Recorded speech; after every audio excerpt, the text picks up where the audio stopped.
السلام علیکم ورحمۃ اللہ وبرکاتہ۔ جنازے میں سجدہ کیوں نہیں؟ آج تک ہم نے سوچا؟ جو ہمارے بھائی مزارات پر جاتے ہیں، ہمارے بھائی، ادب سے گزارش کروں گا، تنقید نہیں، اصلاح ہے کہ کبھی آپ نے سوچا کہ علامہ احمد رضا خان بریلوی رحمۃ اللہ تعالیٰ علیہ نے تعظیماً بھی سجدہ قبر کو حرام قرار دیا ہے؟ تو اس میں جب ہم جنازہ پڑھتے ہیں، اسلام ہمارا کتنا حساس ہے۔ جنازہ ہم جب پڑھتے ہیں، میت آگے ہوتی ہے تو ہم سجدہ کیوں نہیں کرتے، رکوع کیوں نہیں کرتے؟ تو اس میں بھی حکمت ہے۔ ہمارے اسلام نے بہت بڑی حساسیت ہے کہ کوئی ایسا کچے عقیدے والا یا پھر کوئی کافر وہ کہے کہ ہم مورتی کو پوجتے ہیں، آپ جو ہے مردہ کو آگے رکھ کے اس کو سجدہ دے رہے ہیں۔ ہم لاکھ سمجھائیں اس کو کہ ہم عبادت کر رہے ہیں اللہ کی، اللہ کو سجدہ کر رہے ہیں، وہ کہے گا آگے وہ مردہ پڑا ہوا ہے، اس کو سائڈ پہ کر دیں، پھر آپ کریں سجدہ۔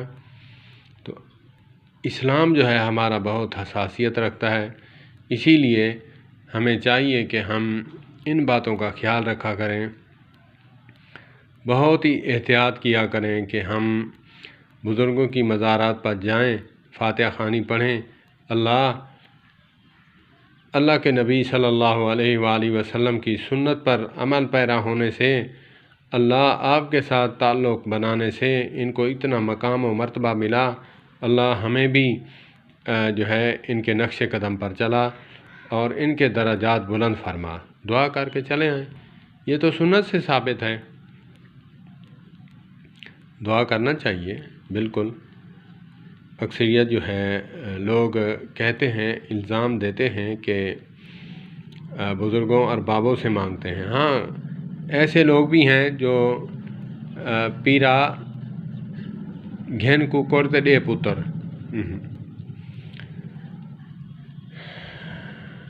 تو یہ ایسا نہیں ہے۔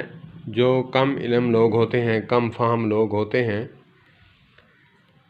مانگ تو اللہ سے ہی رہے ہوتے ہیں، لیکن وسیلہ ان کو بنا رہے ہوتے ہیں، یا پھر ڈائریکٹ کہتے ہیں کہ جب ہمارے ولی اللہ زندہ ہیں تو پھر ہم انہی سے مانگیں، ہماری سنتا نہیں رب، ان کی موڑتا نہیں۔ تو بزرگان دین فرماتے ہیں کہ بزرگوں کی تعلیم ہے کہ زندہ ولی سے دعا کرائی جا سکتی ہے۔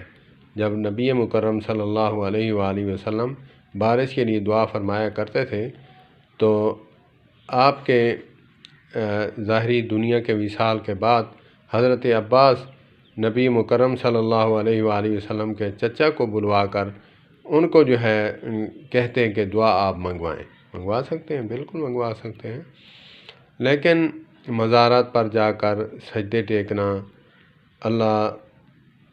اللہ پاک ہمیں عمل کی توفیق عطا فرمائے، بزرگوں کی عزت بچا۔ اللہ کی جو وحدانیت ہے، یہ جو ماتھا ہے، پیشانی ہے، اللہ کے سوا جو ہے ٹیکنا، یہ بہت بڑا گناہ ہے۔ آپ یہیں سے اندازہ لگا لیں کہ اللہ نے حکم دیا تھا کہ آدم کو سجدہ کرو، اللہ نے حکم دیا تھا، اس نے نہیں کیا، ملعون ہوا، اللہ نے کہا تھا۔ تو ہم اس کو دلیل بنا کر کہیں کہ ہم جو ہے تعظیمی سجدہ جو ہے کر رہے ہیں، فرشتوں نے کیا تھا، باقی مخلوق نے بھی کیا تھا تو ہم کریں گے، ایسی بات نہیں ہے، غلط بات ہے۔ اللہ پاک ہمیں جو ہے، آپ دیکھیں عقیدہ جو ہے ہمارا اللہ کے ساتھ ہے کہ اللہ وحدہ لا شریک ہے، حی لا یموت ہے، لا تأخذہ سنۃ ولا نوم۔ ہمارے اللہ ہیں تو ہم پھر فوت شدگان بزرگان دین سے مانگتے رہیں، ایسی کوئی بات نہیں ہے۔ اللہ پاک ہمیں عمل کی توفیق عطا فرمائے۔ آپ دیکھیں عقیدہ عقد سے ہے، جب ہمارا عقد جو ہے کسی عورت سے ہو جائے تو ادب تو سب کا کرے گی، دیور کا بھی، نناندرے کا بھی، اور نند کے خامند کا بھی، لیکن بستر کی زینت صرف اس کے ساتھ ہوگی جس کے ساتھ عقد ہوا ہے۔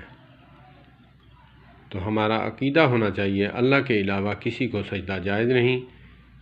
اللہ پاک ہمیں جو ہے سمجھ عطا فرمائے۔ ہمارے بریلوی بھائی بڑے بڑے علماء ہیں، مولانا ثاقب رضا مصطفی، مولانا اجمل قادری صاحب ہیں، کافی علماء کرام ہیں بڑے بڑے، اور مولانا علامہ حال ہی میں ابھی فوت ہوئے ہیں، اللہ پاک ان کو بخشے، کمیاں کوتاہیاں معاف فرمائے۔ علامہ خادم حسین رضوی رحمۃ اللہ تعالیٰ علیہ، ایسے علماء کو سنیں تو آپ کو پتہ چلے گا کہ سجدہ کیا چیز ہے۔ اگر میری بیوی یا آپ کی بیوی دیور کے ساتھ بستر پہ سوئی ہو، شوہر والا جو ہے معاملہ اس کے ساتھ بھی نہ کرے لیکن سوئی ہو، تو آپ اس کو طلاق دے دیں گے۔ تم کہو گے ادب سب کا کرو، لیکن بستر کی زینت صرف اس کی بنو گی جس کے ساتھ تیرا عقد ہوا ہے۔ اللہ پاک ہمیں سمجھ عطا فرمائے۔ والسلام علیکم ورحمۃ اللہ وبرکاتہ۔